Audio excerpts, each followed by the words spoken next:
Guys, kalian sudah nonton podcast Dr. Richard Lee yang mengenai sindikat judi online? Gue tadi udah nonton sih podcastnya dan ini menarik ya. Jadi podcastnya ini bilang aliran dana yang di dalam sindikat judi online ini mencapai triliunan. Nah, sebenarnya yang saya mau bahas adalah sebenarnya dugaan saya ada relate antara sindikat judi online ini dengan sindikat penipuan e-commerce atau freelancers yang sedang kita alami. Kenapa saya bisa bilang begitu? Karena sejak akhir bulan September, saya bergabung di dalam uh, grup e-commerce yang dimana grup pelaku itu, saya sering banget dikirimin iklan judi slot. Jadi, dan saya pelajari negara-negara yang relate, kebanyakan dari Kamboja, ya. Tapi yang bikin saya bingung, saya kan kemarin ngetes kan, coba lihat. Ternyata adminnya sekarang itu menggunakan nomor yang kode negaranya plus 234 depannya, di mana kode negara itu Nigeria. Jadi saya nggak tahu apa modus dari pelaku mengganti nomornya menggunakan nomor Nigeria, tapi yang sebelum-sebelumnya pelaku-pelaku ini dia menggunakan nomor-nomor Indonesia dan nomor-nomor yang adminnya itu kode telepon negaranya Kamboja. Ya, jadi saya melihat ada satu kesamaan dari jaringan sindikat ini. Ya, kemungkinan besar sindikat ini masih satu komplotan, ya menurut saya. Terus yang kesamaannya, para korban itu dimainin pola pikirnya seperti ini. Balas dendam supaya duit lu balik. Judi, lu dibikin kalah oleh server sistemnya, kemudian lu dibikin pola pikirnya, supaya balik, gue balas trading lebih besar lagi, ya, untuk balas kekalahan kemarin. Kalau yang penipuan online, adminnya menginstruksi kita untuk mengerjakan tugas yang lebih besar, yang lebih besar, yang lebih besar.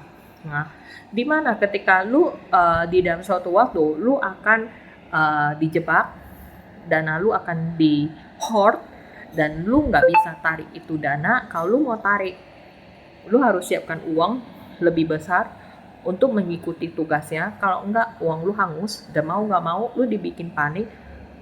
Jadi lu dibikin FOMO supaya lu ikut top up dana dengan harapan duit lu balik. Ya, itu ya. Saya udah berapa kali berusaha untuk membuat video ini di TikTok, tapi selalu di take down dan suara saya diburamin, saya nggak tahu ya. Jadi saya bikin video ini di YouTube. Total perputaran dana dari kasus penipuan ini, data di kepolisian itu sampai mencapai triliunan, kurang lebih dengan sindikat judi online ini, dana perputarannya hampir triliunan. Bayangin betapa banyak dana ya dari korban-korbannya ini yang kejebak di sana dan nggak bisa keluar, ya, dimanfaatkan oleh pelaku-pelaku ini. Ya. Padahal laporan ini ya dari para korban sudah marak dari awal, ya, sampai udah mau mendekati akhir tahun ini, tapi pelaku-pelaku ini sindikatnya masih berkeliaran bebas gitu. Dan saya bingung, sampai sekarang iklannya itu di sosmed masih merajalela, mau di TikTok, mau di Instagram, mau di Facebook, ya. Jadi harusnya ini menjadi perhatian dan dari Menkominfo gitu loh, untuk mensortir iklan-iklan gini, karena mereka juga menampilkan komen-komen FOMO di dalamnya, dan ketika korbannya udah klik linknya dan masuk ke dalam grup, mereka akan diarahkan dalam grup yang dimana isinya itu member-member yang FOMO, yang dimana sebagian member adalah sindikat mereka juga. Ya, bayangin uang ini yang segitu besar hilang, ya. Banyak orang yang sengsara, ya. Ngumpulin duit itu susah, tiba-tiba hilang.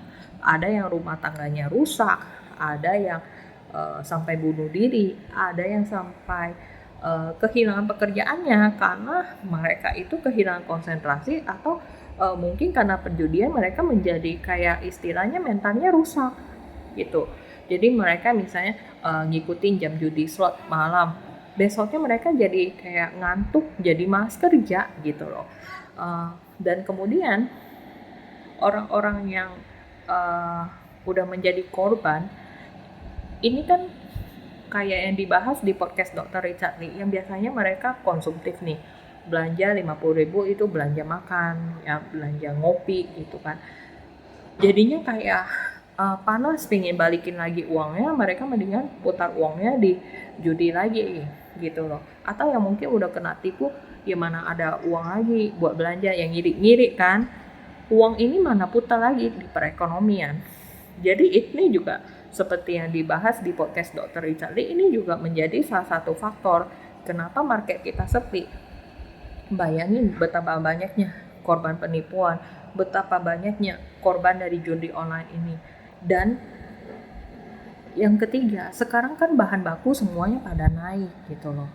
Orang juga jadi istilahnya beban semakin berat gitu, penghasilan dibanding pengeluarannya nggak setimpal gitu.